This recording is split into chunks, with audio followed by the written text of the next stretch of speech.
Oh my gosh.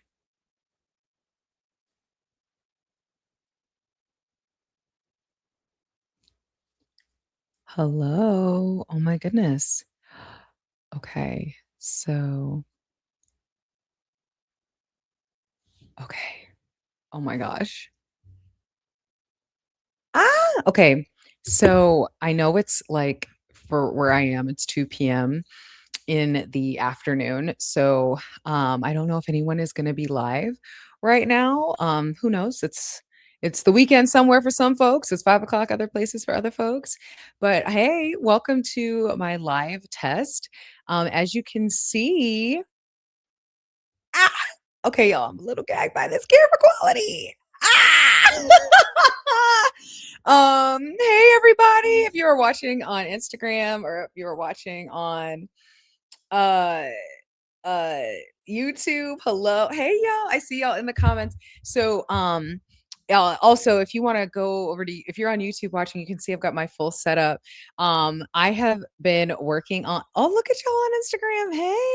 Hey y'all. So I am just testing out my new setup for my equipment. Yeah. Ooh.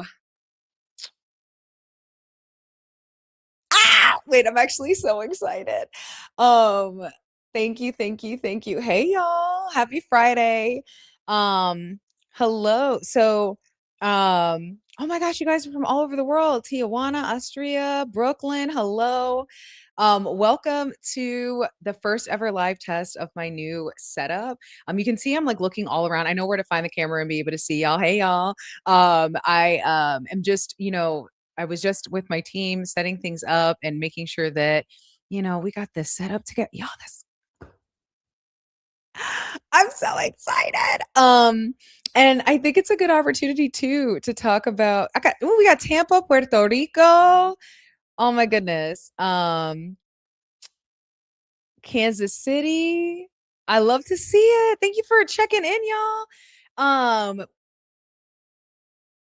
Someone said, don't be nervous, just be you. Okay, so let me tell y'all. Okay, so because you are here on a Friday afternoon, you are getting the exclusive, and I'm gonna do what I've been taught to do. I see some questions in here. I see. Are you ever going to do Staten? Oh, wait, is that St. Louis? STL? St. Louis? I see questions about, am I ever going to do a streaming setup video? Ooh, should I? I'm happy to talk about it. Uh, let's see. What type of camera? So, okay, let's talk it. Let's talk about it. Iowa, hey. Okay, hold on. I'm getting excited. Okay. So, all right. So let me talk a little bit about this new setup, what this means, and I just how excited I am for kind of the next evolution of this content. And also let me know what you think about this lighting. I saw some folks saying it's clear. I was concerned. I'm high yellow. You can see my undertones. So you tell me if the lighting is a little too yellow or if it looks good, if it looks natural. Um, Definitely tell me what you think as I dive in here. So basically, um, here's what this means. As I continue to grow with all of you. First and foremost, my setup, I will just tell you, I am using a Canon T8i. I think it's the EOS 80D is what it's called. This is the I got this camera years and years ago. And let me tell you, if you're somebody who has always wanted to be a creator, you've always wanted to be a photographer, a videographer, and maybe you were like me, where years and years and years ago, y'all, this is like pre-pandemic. I bought all this camera equipment because I've been a videographer and photographer for a long time, but then it sat and it collected dust as I refocused on my career and other things. And look at what little would you know that here it is. You can actually get a T8i secondhand on Facebook Marketplace, like pretty reasonably. And so, um, someone said you look late 90s, like not the 90s look. Y'all are so funny. Thank you. um, so that's the camera that I'm using. And then the studio setups for streaming, we my team and I use StreamYard. And I know there's a ton of different streaming services that are out there. This one is the one that my team uses, so it's the one that I use. And so far, it has been so great. I've been able to use it for not only my classes, but also for being able to connect with all of you at once. So right now, I am simultaneously streaming on YouTube as I am also streaming on Instagram, and we are working on getting me being able to stream on TikTok as well. There's all these different kind of guardrails and stuff you have to go through to be able to stream there at the same time. So I am looking at into that. But that's the software that I use. And then there's some like other things. So like let me know if you guys want like an actual like in-depth, or uh I can do like an in-depth on the full setup later on if you'd like. But I do want to take a minute, since you all have taken some time to chat with me and be online with me here, to talk about what this means and why, listen, I got my hot bun. You see, you've never seen me in a t-shirt. You can see we've been working on this setup for a minute. But basically what this means is I'm going to be doing a lot more content that is going to kind of cover a vast array of topics relating to what we've been discussing here on this platform: career empowerment, 9 to 5 grind, how to create your own doors. But most importantly, also, there's a lot of executives, there's a lot of middle managers, there are a lot of employees that are looking to be a part of the change. They're looking for a space where they can talk through best practices and tactics. And I think we're entering a time where so many folks talk about like what isn't possible, especially with all these, there's constant announcements about layoffs. There's constant, thank you guys. There's constant announcements about layoffs. There's constant announcements about, all the changes these companies are making. And then who suffers, right? It's the employees. And so, there's a lot of managers and leaders and folks who want to see something different. And we're going to talk about that. Now, one thing I do want to talk about today, and let me know in the comments if you want me to do a deeper dive, but I've been seeing some CEOs around the world really wilding out in the age of the current layoff crisis, and I'm going to label it a crisis because that's what it is. I had said before on my platform that this is by design. That if you lay off a bunch of folks, you're then going to train people to accept jobs that do not serve them, do not support them, and obviously on my platform, I am actively coaching you away from that and to always empower yourself. But a lot of CEOs have now started to take national stages and say really outrageous things. I saw a CEO today that said something that made me want to dedicate a whole episode to it. So if you want, please comment below too, as I do evolve.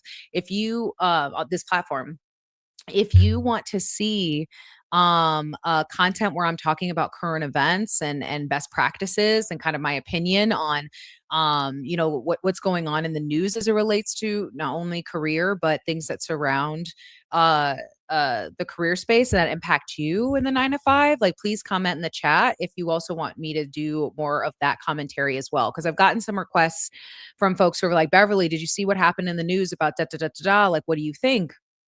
And I'm like, I didn't see it. Let me go and look. And then in seeing that, I had a lot of opinions on not only as a COO and what I've been doing in my career, and what I've seen in my career as best practices, but also, we need to see, I think, more senior leaders coming up and talking about the noise that's out there right now in the hiring market. And a lot of articles and pieces are being written about what we're just not gonna let happen no more. So, oh, I see all of the above. Yes. Yeah. Okay. Current events, best practices. Okay. All right.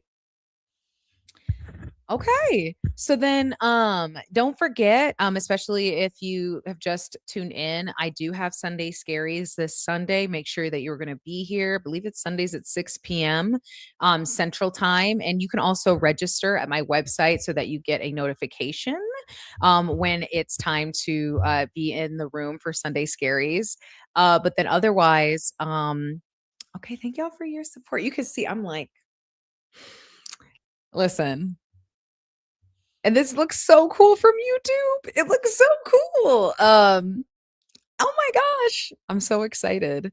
I think one of the things that excites me the most about this evolution and what it means too is, I've I've done what I can to continue to provide like high quality content to all of you and watching as like these lights that I'm using and my key lights behind me as well were donated by community members like you. And so if you want to be a part of this next evolution, send me a DM um because um have a creator wish list that if you'd like to be able to join in. This is so cool, y'all. Like, I can't believe this. Ah! This is so, so cool. Thank you all for being here. Genuinely. I just jumped on and I said, I don't know who will be here, but we'll see. We're gonna keep it we're gonna keep it real. Already a great atmosphere. Thank you. I love the comment about the 90s neo cafe vibe. That eats. I love that. Um, and as you actually what you can't see is and actually I should start taking more pictures of my behind the scenes process so that you can all see too, like when I'm talking to you all, like where I am. Um, but before today, really, uh-oh, did I lose the camera? Hopefully not. No, I didn't. Okay, we're still here.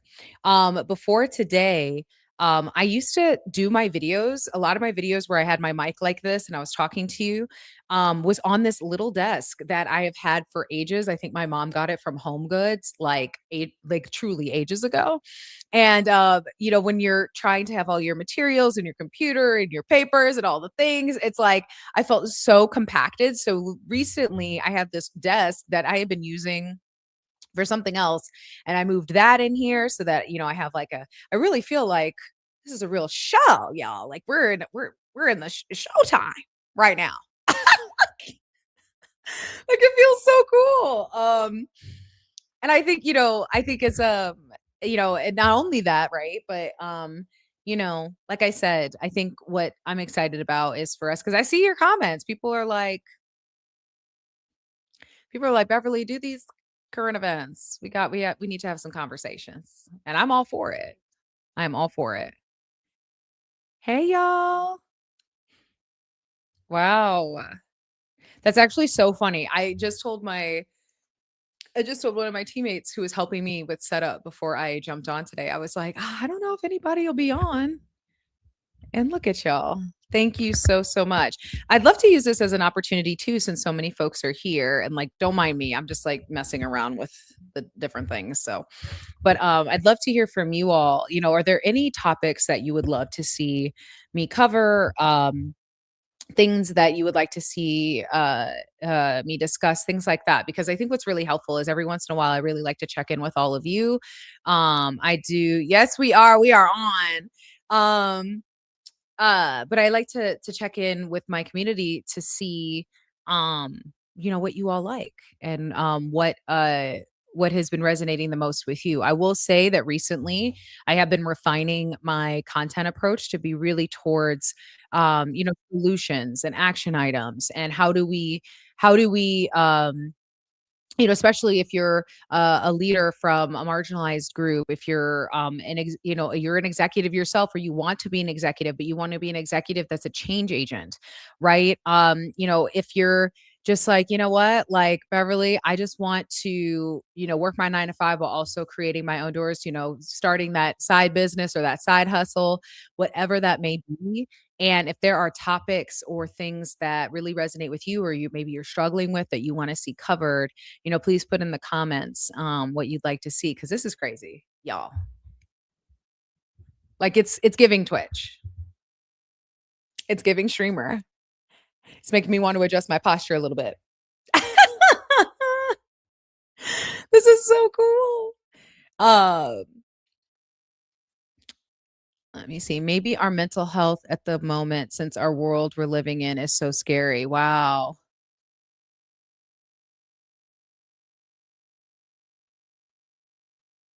Yeah, that is fair. I did make a video about and actually I feel really, blessed by the response from that video about the the trauma that happens to a person when you experience a layoff, and when you experience bullying at work, when you experience um uh even if have never experienced bullying at work, if you've never experienced a layoff, it is also traumatizing to be working your butt off and then not feel like you're being recognized for that work, or if people undermine you or have to mask every day. There's all these different nuances that absolutely impact our mental health. And I love that. I will absolutely be, right now I'm in the process of also formulating how I want to structure like my live spaces with you all. You might have seen my Beverly's break rooms.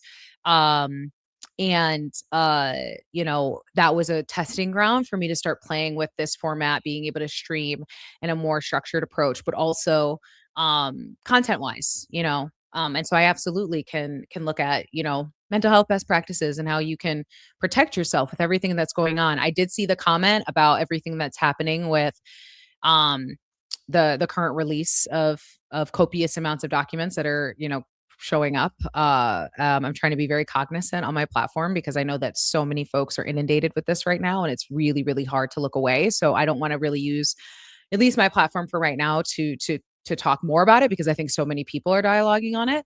But what I will say is that when you are faced with so many things that are hitting you all at once, and then having to go in to work and act like all of these things that are happening around us aren't happening, that also negatively impacts your mental health. It also stresses you the hell out because it's like, how do you? It almost feels like you're crazy because it's like, how am I walking around carrying this sorrow or carrying this concern or carrying this pain or weight or just awareness, and nobody else seems to care, or at least nobody is allowing us the space to care. It is really, really hard. And I remember in 2016 when the first election of our current president occurred, and I was working in higher education at the time. And I remember I'll never forget this staff meeting that we had where we had one half of the staff, and it was a large staff, over 35 RAs, I believe. And one half of the staff was pro the current president, and the other half was really scared about what it meant for them and what it meant for in general for the country. And I remember the feeling of like, this is actively impacting, people's and my staff's mental health and my coworkers' mental health and all these things. But it almost felt like, while we did have meaningful conversations, and the institution I worked for at the time did a great job of creating that space for those dialogues. I did feel at times like we have these conversations, we do what we can, but at the end of the day, the job has to get done. And it starts this training for a lot of us that, I had a supervisor once who was a toxic supervisor. And she used to tell me, Beverly, you leave whatever's outside at the door. Whatever's happening outside can't come in here. And in theory, that makes sense because you're like, okay, yeah, you don't want it to impact, your work. You don't want it to impact how you show up at work. But like, humans can't do that. We can't do it. We've been doing it for too long. Like, we genuinely can't do that.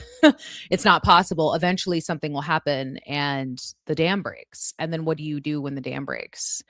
And unfortunately that has happened not only to me, but so many people I know in the workspace. So that is very, very real. Um, why does it seem as though corporate culture keeps getting meaner and meaner, from coworkers to bosses? Oh, whew. This is a really good question. Why does it feel like spaces are getting meaner? Well, I didn't intend on doing live content, but I mean, I guess we're here. I really just intended on testing out the space, but why not? Let's have an impromptu Beverly's break room together because I want to talk about that. You are not imagining it. If you feel as though your workspace is feeling more like toxicity is emboldened right now, and I think it is a reflection, and I think our workspaces are always a reflection of the prioritization of our time and kind of what the world around us looks like. And without filling, the space with any more jargon or frivolous anecdotes, the reality is that people feel emboldened to be meaner. And I think what that means in nuance, because I think we as a society struggle with nuance, I think that there are folks who are deeply angry. They're deeply, deeply, deeply angry, and they're looking for anyone to point a finger at, about what's happening not only to them or what they feel is happening to them, no matter what side of a coin you believe that where that person falls on. It's just there's a lot of anger right now. So you have to think those angry people are going to work.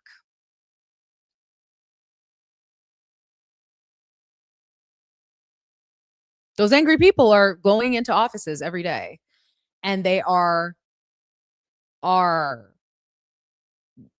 being angry in places where they may or be in a position of power. And so then the hard part comes when you are like, damn, I'm just trying to do my job. Like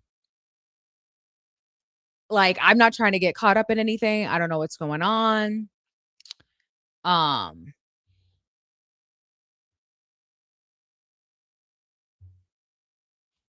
but like there's a lot of people who are genuinely just trying to um who are angry and they're bringing that space in. So then what happens is you have folks who are depressed, who are trying their best to mask at work. You have people who are navigating loss, who are trying to come into work and just do their job. You have people who are deeply, concerned about whether or not they're going to have their bills paid and coming in. You never know what people are bringing in with them.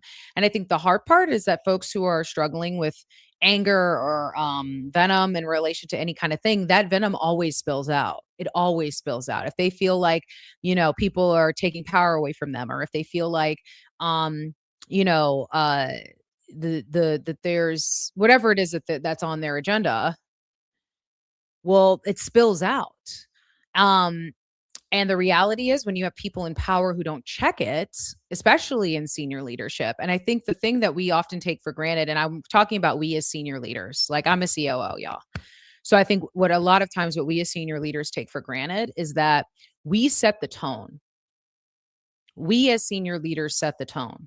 So when we're angry that culture has dissolved, when we're angry that people aren't committed to our work anymore, when we're mad that people aren't, wanting to come back into office and work a hybrid schedule, when we're mad that people aren't readily available, the first thing that many leaders go to is to blame the employees. And I've literally been seeing, senior leaders sit on top of large stages and say, employees need to be grateful to us the other way around. Yo, like the first thing we should be doing as senior leaders is asking ourselves, where did we go wrong? If nobody wants to work here, if people are frustrated and quitting without a 2 weeks notice, if people are, if our leaders are leaving, right?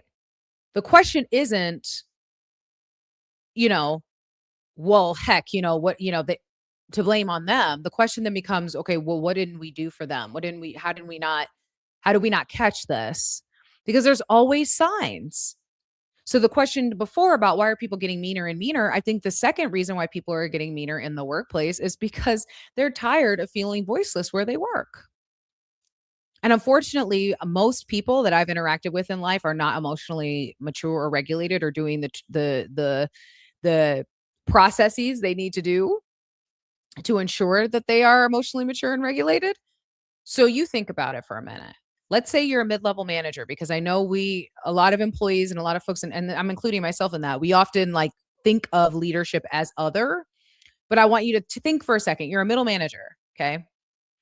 You have been at a company for 10 years. Okay.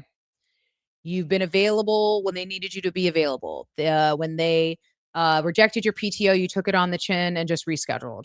When you pitched yourself for potential opportunities internally and they told you, that it wasn't the time yet, you took it on the chin and you just waited your turn.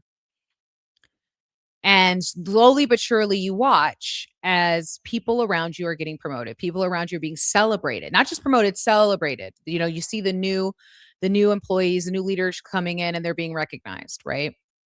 Well, a good leader, and I like to consider myself in that camp, a good leader will recognize that a resentment is starting to form, right?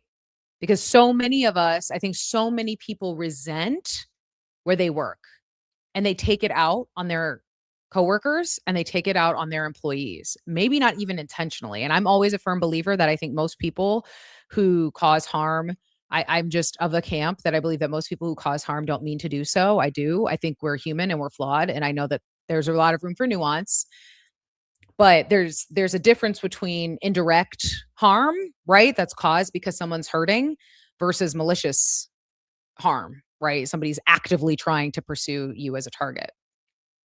And I think, going back to that middle manager, you look around, it's been 10 years. 10 years you've been at a company. Maybe some of you can relate to this. 5 years you've been at a company. Hell, 3 years. And you've advocated, you've done everything right on paper, and nothing's good enough. Well, then you either fall into one of two camps. Like I said, good leaders leave. They say, you know what? I'm starting to become resentful. I'm noticing that in my body. I'm noticing that in my mental health. I'm becoming resentful. So I'm going to leave before I harm my team, before I harm my own legacy, before I harm my brand, and frankly, before I, you know, do something I regret by quitting on the spot or whatever it is. And sometimes you can't even avoid that. Sometimes you just have to get out. Or they do what a lot of folks are doing right now, where they don't leave. They sit in that resentment. And here's another analogy for you. If maybe you can't relate to that because you're like, Beverly, I'm not a mid level manager. I can't relate. I want you to ask yourself, have you ever stayed in a relationship that you knew you should have left, but you wanted to show them, you resented them so much? Maybe it was a friendship. Maybe it was a romantic partnership. Maybe you felt some time theft. It's called sunken cost, the sunken cost fallacy. That because you've invested all this time in this relationship, you know what? I'm gonna stick it out and we're gonna be miserable together. And maybe you haven't had that experience, but you know people who have, and you tell that person, maybe it's a friend of yours, you're like, listen, you hate him or you hate her. What are you doing? Like, and they're like, no, no, no. You know what? We've been in this for a minute. So if I'm miserable, they're going to be miserable because they made me miserable. I want you to take that same mentality and apply it to a lot of leaders and a lot of employees, because it's not just leaders, y'all. Employees can be mean. And I'm just going to say, I know that as an empowerment creator, because my job is to empower, the easy thing to do to get the brownie points in the career talk and careergram like space is to constantly point the finger at leadership. And yes, they are in positions of power. Like I'm not excusing that, right? Like but I'm also saying some of the meanest people I've ever worked with have been employees when I was an employee, when we were lateral to each other. Like, so this impacts everybody. You know what I mean? And I think what's hard is like going back to that miserable standpoint. You know what? This place made me miserable. I'm going to make them miserable. You know what I'm going to do? I am going to sit here and I'm going to do as minimal work as possible. Right? I'm going to do as little as I can possibly get away with because I'm pissed. Right? Or this new person that they just hired, I'm going to train them poorly because that should have been my job. Or I'm going to make life miserable for them because that should have been my job. And I want you to know, I am speaking from experience. I worked in healthcare, okay, in a couple of different junctures in my career, but I worked in healthcare.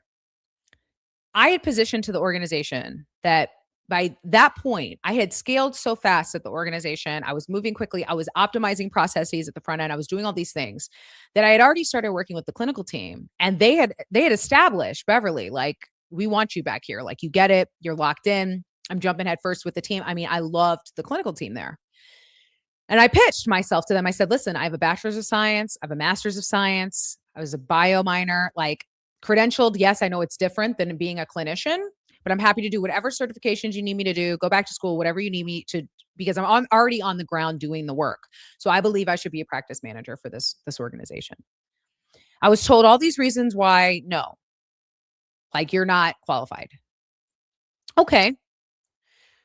They hire somebody for this role who was less qualified than me for it. And that is objective. That is an objective observation. Okay. The only thing that she had over me Excuse me. The only thing that this person had over me was the fact that she had previously been a medical assistant and like had done medical assistant work specifically in a clinic setting. But otherwise, I had more leadership experience. I had more tactical experience on the ground. I had technically more clinical experience in that environment with her because I was already doing it. You guys get it. She gets onboarded and she's struggling. It was evident to everybody in the clinic. She was not getting it. She was struggling. She was struggling with the overwhelm. She was struggling with the clinic environment. There's a lot of things that were going on, right? I was asked to train her. The feedback was, Beverly, well, we really want her to be successful, and since you've been leading the back end of the clinic, we want you to we want you to set her up for success. And the way I saw it, and this is just me looking back with a 30-foot view, y'all. The way I saw it, that should have been my job. And I was angry. I was so pissed because now here's this person who is making actually the back end more difficult for our community. Our clinic team is like, they could never find her because she was always hiding in a clinic room. And because I think genuinely this poor girl was overwhelmed. Genuinely, I think she was way out of her depth and knew that. But then what are you going to do? Right? So I was mad and I did not train her well. I can own that. I was resistive. I didn't purposefully go out of my way like some people do to like sabotage. I would never do that. That's not my character. And I would never dream of doing that to someone else. But I most certainly did not make it my job to train her. So what happens? She has no allies there. I'm furious. That was felt by my team. My team felt like, oh, you hate her. I don't hate her. Actually, it had nothing to do with her.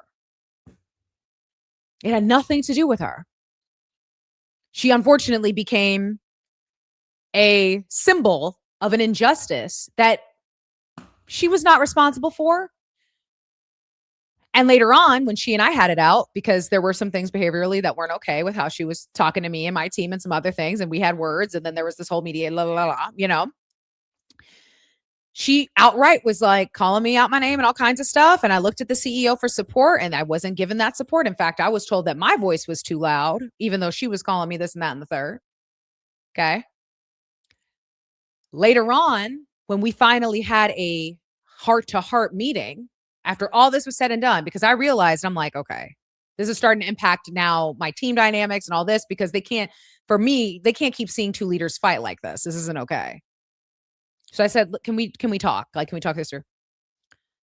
I realized this poor girl had been set up. And I also looked at myself and realized I was so angry. So I did the work. She wound up leaving. But I did the work though of saying, I do believe I apologized to her for being short. And I do believe, if she remembers me and remembers this interaction, if she wants to DM me and correct it, I do believe we had a couple of heart to hearts because by the time she left, we had a softer energy with each other. I do remember that much because I realized that I was mad at her for no reason. So there are not no reason, but I was mad at her because of something unrelated to her. And there are so many leaders and so many employees. Going back to the original question that was asked, Beverly, why is the workspace feeling meaner and meaner? We're hitting Friday, right? Did you have somebody try you this week? I bet. The reason why people are getting meaner and meaner in the workplace is a lot of folks are resentful and they're misplacing that resentment in places and people that don't deserve it. They're misplacing that resentment on their team for being passed over again for another promotion instead of just effing leaving. Just leaving. Now, for those of you who hear me say that and go, well, Beverly, people are trying to transition in there. I'm going to tell you right now, I've been doing this long enough. I can't tell you. And going back to the analogy I said about that friend who stays in that toxic relationship and you've been telling them, hey, let me set you up with my friend who I think is really great. Or, hey, let's go to this event where you can meet singles. And they're like, no. He made me like this or she made me like this. So this is how it's going to be. I can't tell you how many times I have said, hey, you need to leave that toxic organization. Oh, here come all the excuses that become louder than the resentment. So then what happens? That person suffers who's feeling that resentment and not getting it resolved. The company suffers, the team suffers. And that exists for both leaders and employees.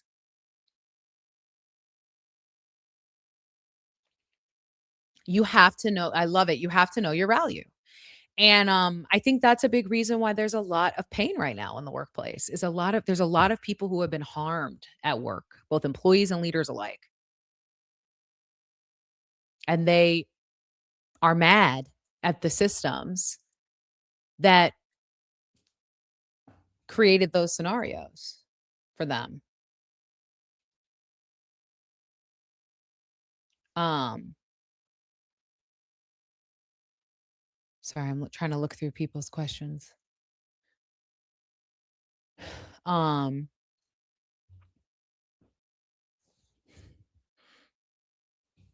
so it's really, really important that if you're dealing with a bully at work, if you're dealing with the toxic employee, maybe even employee is just mean, you genuinely do not know what people are going through. So that means that you have to make the decisions. I didn't even mean to preach like this on a Friday. Y'all. Look at, I've been preaching. Are y'all listening in the chat? Let me know what you think in the chat. Ooh, we are talking today. I'm talking to y'all like I would talk to my mentees and my friends, like, because this is real talk. Okay. But I'm gonna be honest. The people wait when you were dealing with this, the negativity, you can't wait for somebody else to make the decision you need to make for yourself. In a perfect world, people would be emotionally mature, have strong EQ, they'd be able to clock when they're acting out of character, but we don't live in a perfect world. So then what happens? You might be sitting up angry because your leader is not advocating for you the way you want them to, or you're mad because your coworkers are constantly um undermining you, or you're pissed because yet again you've been passed over for a promotion, or you're mad because guess what? People teach People treat you how you allow them to. And if this keeps happening around you, where you've been advocating, you've been doing everything you can, it is up to you to leave, because they are demonstrating that they are incapable of removing themselves. You mean,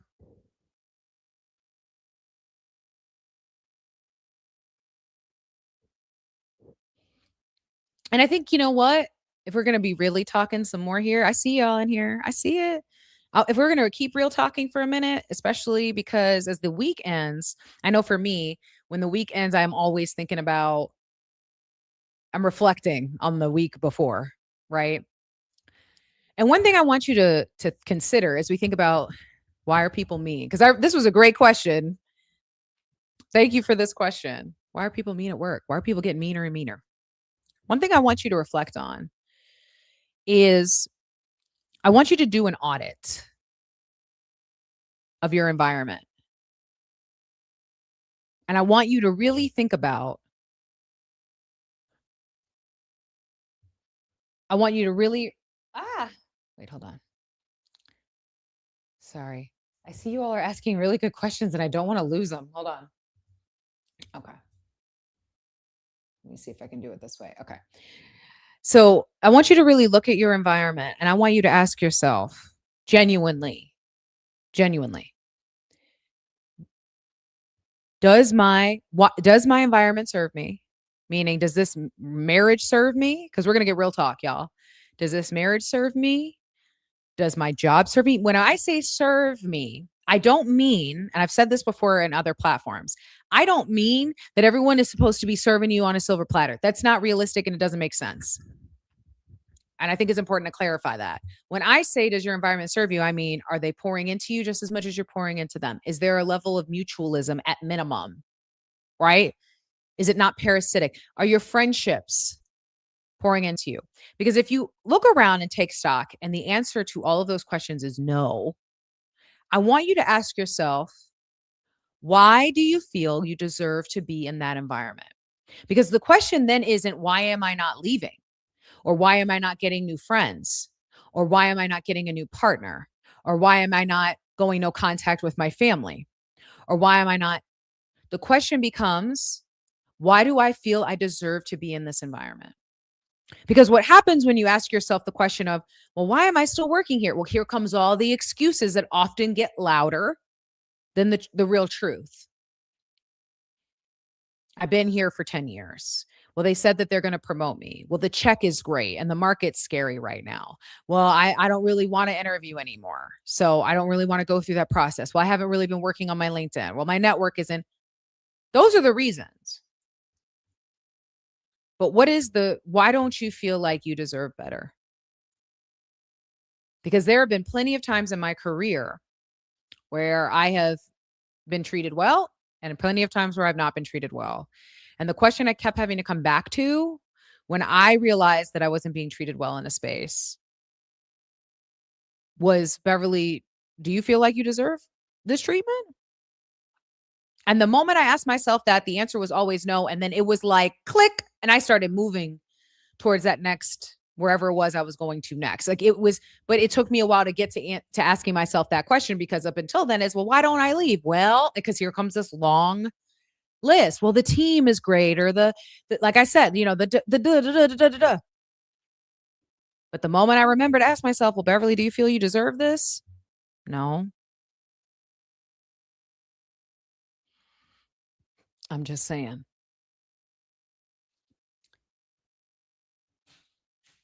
Okay. I just got a question. Why is strength seen as negative in a corporate world? Isn't strength what they look for in their employees? Huh.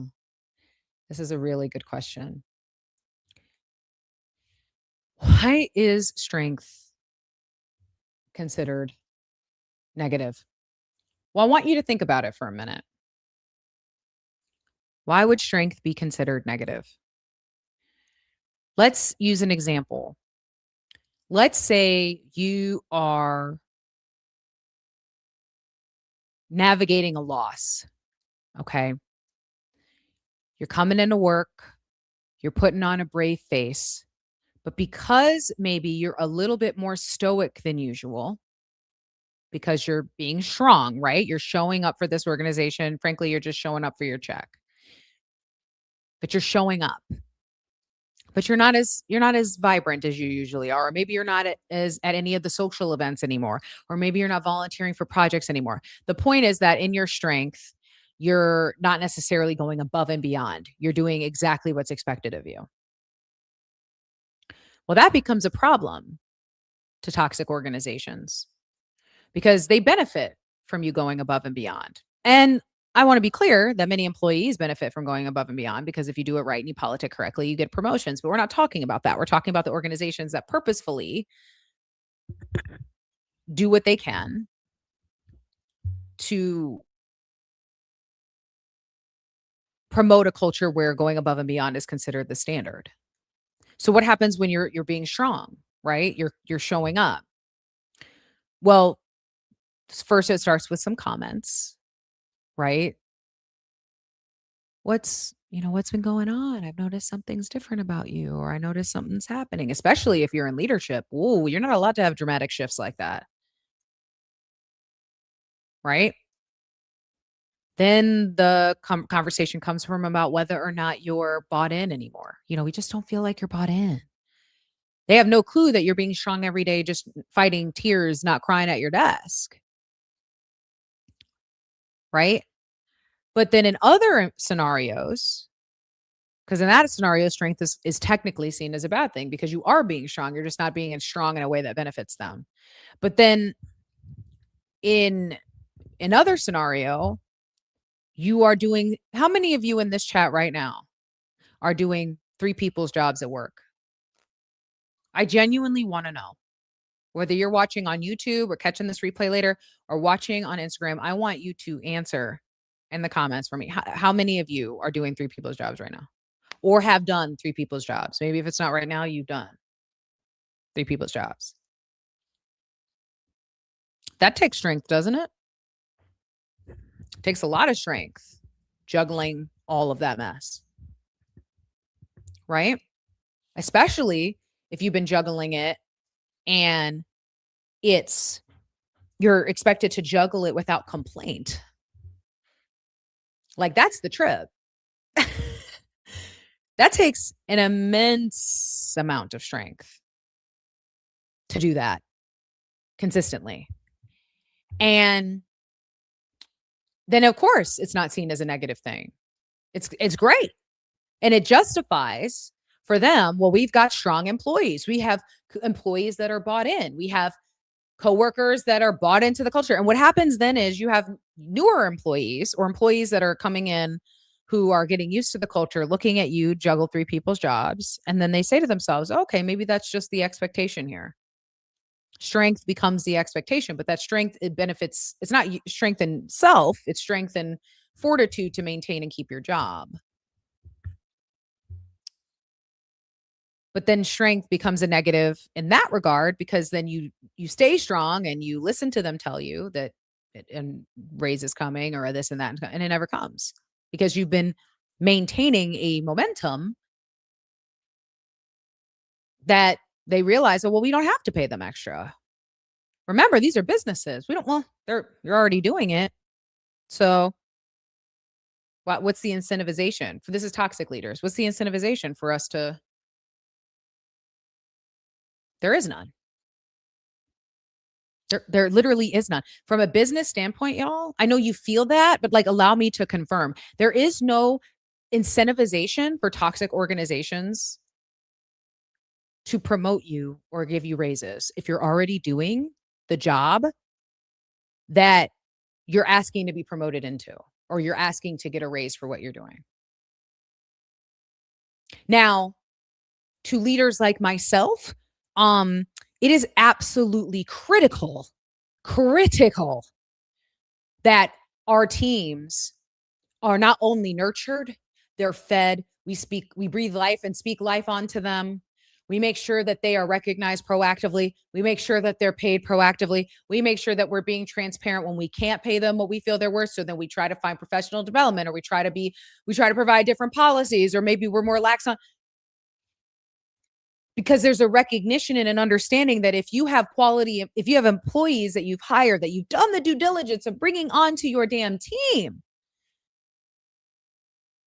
that it is critical that they feel appreciated, because if they work hard because they feel great, your business will grow.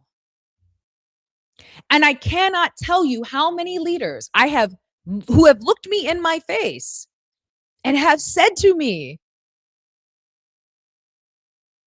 I don't understand why employees are complaining about layoffs or this or this or that. They should be grateful. They should be grateful. They have it. Mid-level managers are also in these spaces thinking about, I just saved your butt at the board meeting, or I've been making your decks, or I've been doing this, or I've been doing that. Employees are looking like, wait, that app that you're flying around the world on your private jet talking about was built by Paul over here, or Kyle, or Susan, or whomever. Like, so, and thank you so much for this question. It's there's genuinely a belief that you should be great. Huh? So, I think that strength is only seen as valuable if that strength is tied to a way that exploits you, excluding being strength of character. Because let me tell you what, in the right environments, I know we're talking a lot about toxicity right now, but in the right corporate environment, strength of character is everything. You're not rising at that company if you don't have good strength of character, if you don't have integrity, if you don't have ethics. I know many folks aren't feeling that right now, but I am very fortunate to have worked at organizations where they did not tolerate toxicity. They did not tolerate bullying. They did not tolerate malicious work. They didn't tolerate slacking. They didn't tolerate taking advantage, because this is something else we don't talk enough about why people are getting meaner and meaner in the workplace. Back to that question. A lot of people are angry because there are employees that exist. And I want you to comment in the chat if you agree, because I see your comments here. Are you working with an employee who does basically nothing, or is definitely does not work as hard as you and the rest of your team? Who has somehow miraculously been able to skirt by any accountability? Because that's why a lot of people are angry too. You care about your job. You care about the quality of leadership you provide. You care about how you represent yourself. You care about the quality of your outputs. You care. And then you look,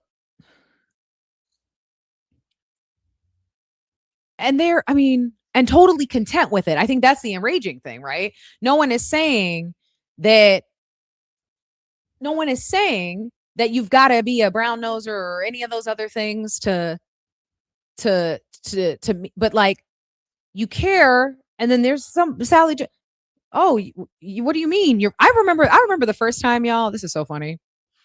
Yeah, I see y'all in here. Yes, yes, 100%. They say yes, boss. We care too much. Yep. I'm gonna tell y'all something funny. I remember when I was a senior. I was rising as a senior leader. I was fresh though. I was a new senior leader, and I'll never forget um meeting this white man who was on my team. He was a leader, and we couldn't get a hold of him. I remember, like, there was an emergent, like, you know how everything in corporate is a fire, but like there was literally something that was happening that we needed him for, and he was totally unavailable. And I remember asking him about it later. I was like, "Hey, like, we weren't able to reach you. Um, is everything okay? Like, what's going on?" And his response, I've never forgotten his response, which was, "Oh, Beverly, I'm not available after 5 p.m. Monday through Friday." And I said, now mind you, I was the kind of person, going back to the comment of we care too much.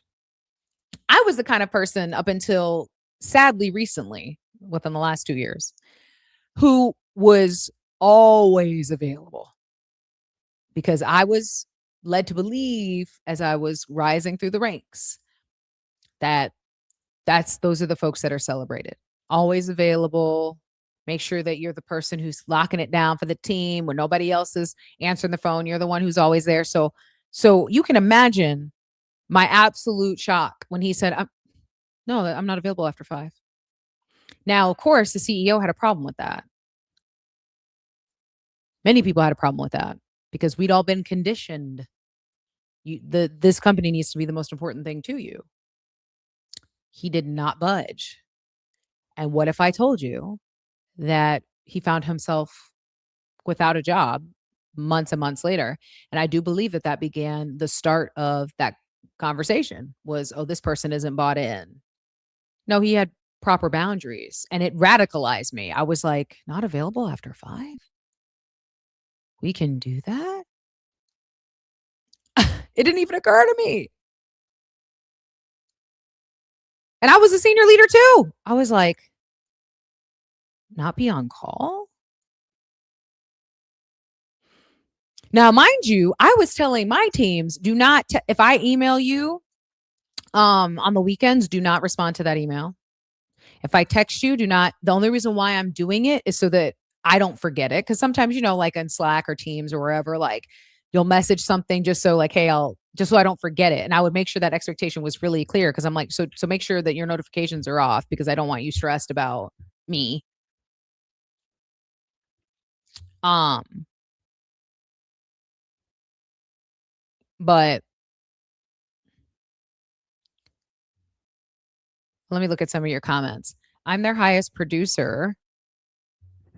They made my goal this year to 45 while others are 42. Oh, yeah. You should be upset. You should be upset. And I want you to sit with that. I genuinely want you to sit with that. You should be upset because listen, they're telling you.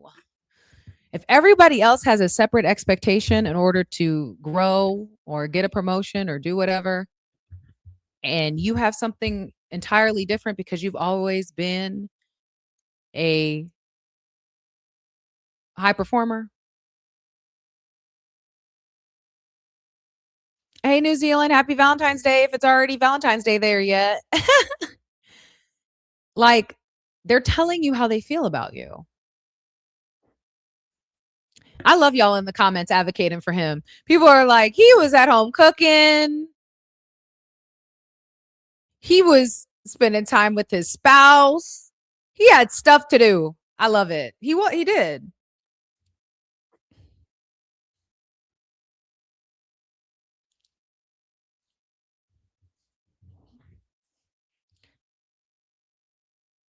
I just got a question in the chat. Why do you look so different today? I don't know. I feel like I look like me. Are you talking about the camera quality?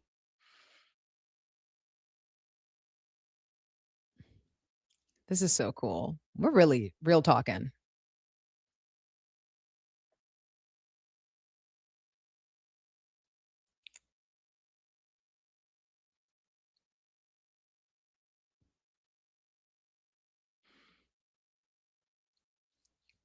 Does anyone? Because I think that the cool, not really the human form. I'm not sure. I'm not sure. Um, but I think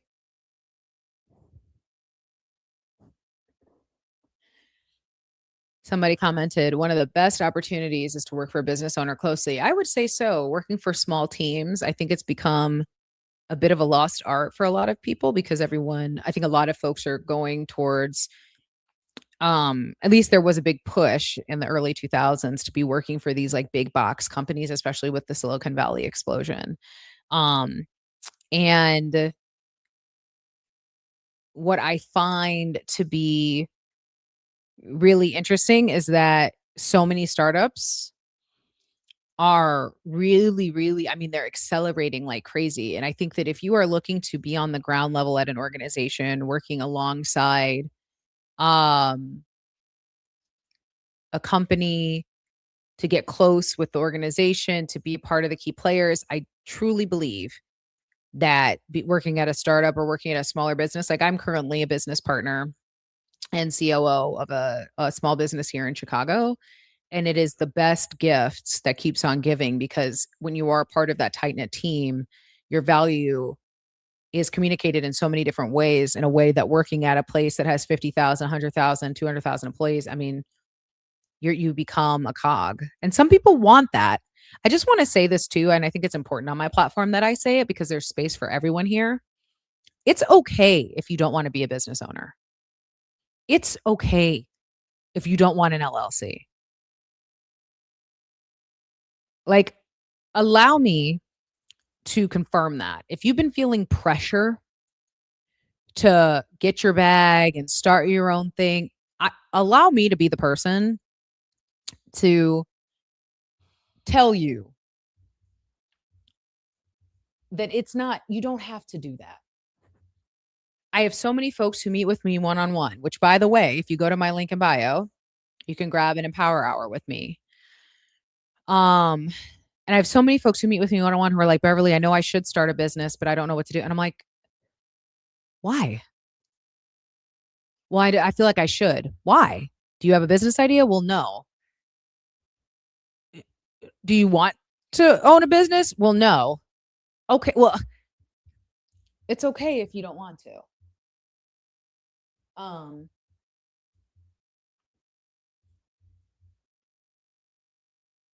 okay, we've got another. Ah. Okay. Beverly, do you have recommendations for 50 plus senior career folks that want to learn foundations of AI tools used in marketing creative? Um, ah, you can tell it. This is all okay. Wait, here we go. Ah, okay. Do I have recommendations? A couple. One, um, one recommendation I would have if you are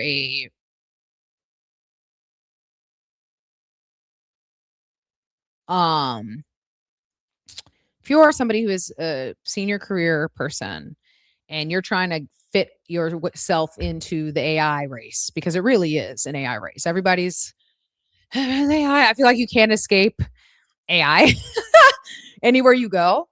And so the best thing you can do is empower yourself with it. So the first thing and the first platform I would recommend to anybody who is a serious professional who values kind of being on the cutting edge and applying what's on the cutting edge to their work, whether you're in marketing, creative, or any other industry. And they are not sponsoring me. I really want to make sure I make that clear. Perplexity. Perplexity is such a great tool that serves such a specific purpose. When I am looking up my data points, because I am I'm a data driven operational leader. Like data best practices are really a core part of not only my work as a COO, but also as a content creator, because I want to ensure that I am um, utilizing and rooting my content in data. Perplexity is a great AI tool that enables you to be able to look up data points, and then they have links to these articles in relation to specific things that you're looking for in relation to your organization.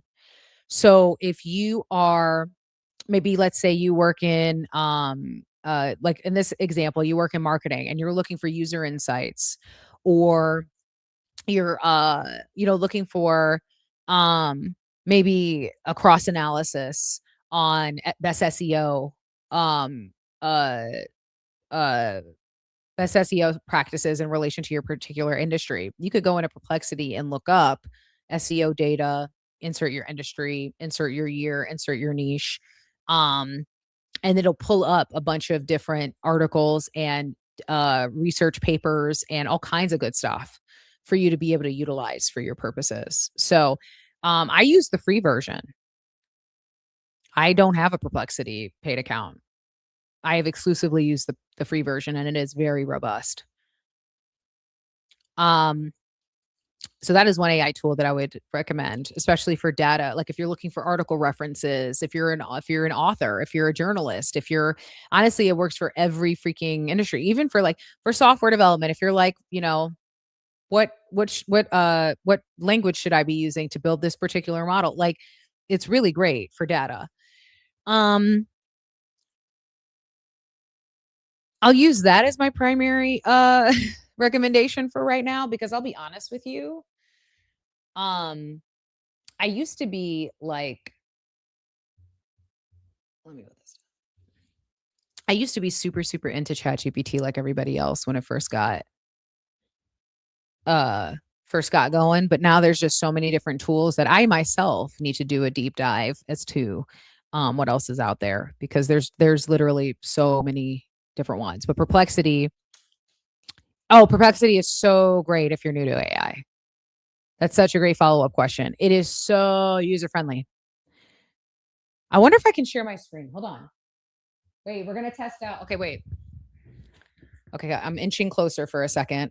I'm getting real close to the thing. See y'all, this is the first time I'm doing it with this new setup. So just give me a second. But I am going to actually go into Perplexity and I'm going to show you all how I use it. How about that? Let's see how if I can do it.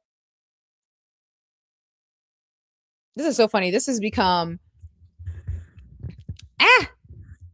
Well, actually, Plain Jane 302, you're about to get a tutorial. So just give me a second.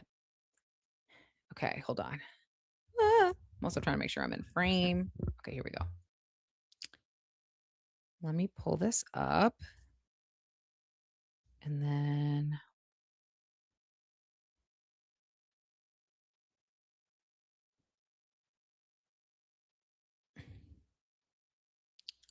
here we go. Okay. Can y'all see my screen? Let me see if you can see it. Ah, okay. Can you see my screen? I just want to say for what it's worth, like I okay, great. So here's how I use Perplexity. And again, this is not sponsored. This is just an AI platform I use a lot and I think is really helpful for the type of work that I do. So going into Perplexity, let's say I am about to do a video on why are people unhappy at work? I will go data on unhappiness at work. Okay. So you can see when I type this in, look at us doing a little demo session. And I don't gatekeep y'all. You can see my flow. So data on unhappiness at work. So you can see all these things come up, workplace, da da da. So let me say I want to do 2025 because I mean we don't haven't had enough time yet to really get a good data pool unless somebody did a study last month. But let's just say for the purposes of the exercise, we're going to do 2025. Well, what's going to happen is when I click enter, it's going to start thinking and it's going to retrieve the data. Now, let me remind you that this is the free version. Like this is the version that I use. Okay.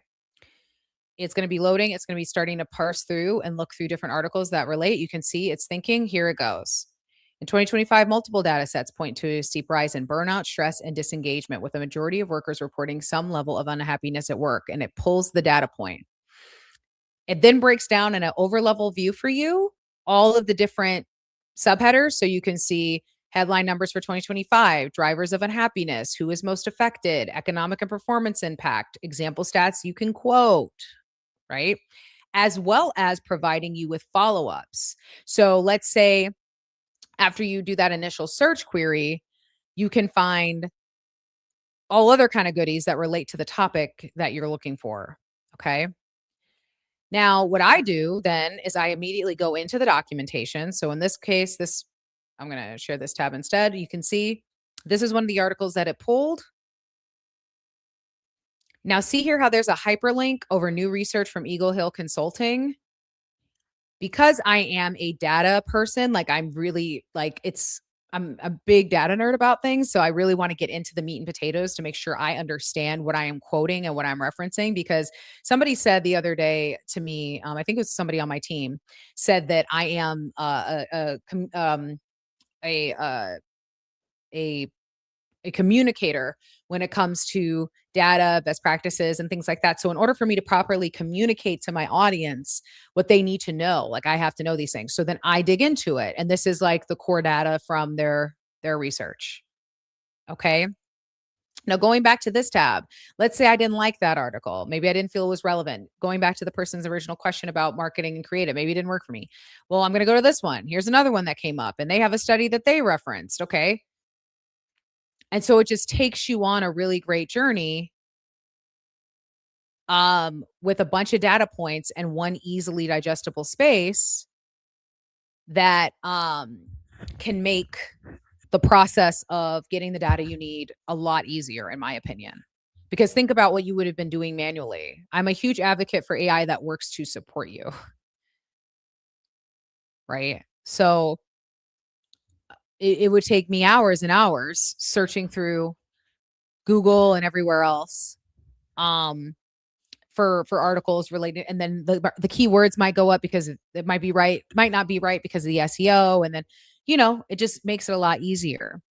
So there, y'all just got a free demo. What did you all think of the platform?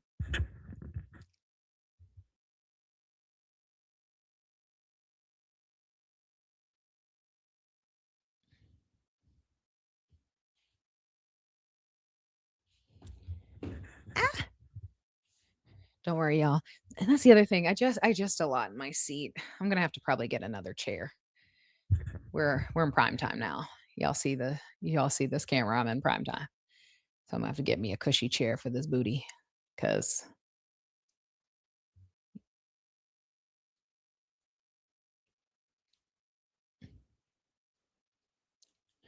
okay. Yeah, it's a really cool site. I use it a lot. It helps. Okay, y'all. Well, sheesh. I've been on here a little bit, so I am going to hop off for right now. In the meantime, though, if you want to work with me one on one, please head to my link in bio where you can grab an Empower Hour with me. I want to ensure that you have access to that resource as well as a ton of, if you go to my website, which is also at my link in bio, I have a ton of resources um, for for you to review in relation to where you are in your career journey. And then finally, if you want to be what I call a community investor for the continued scale of my platform and support me on this journey, please send me a DM that you would be willing to contribute to my creator wish list, and I will send that over to you. Um, and then we will go from there. But thank you all for being on my first test demo on my new setup. Like we're doing it, y'all. I'm so excited. So I will see you all very soon. And I hope you are safe. I hope you have a great Valentine's Day.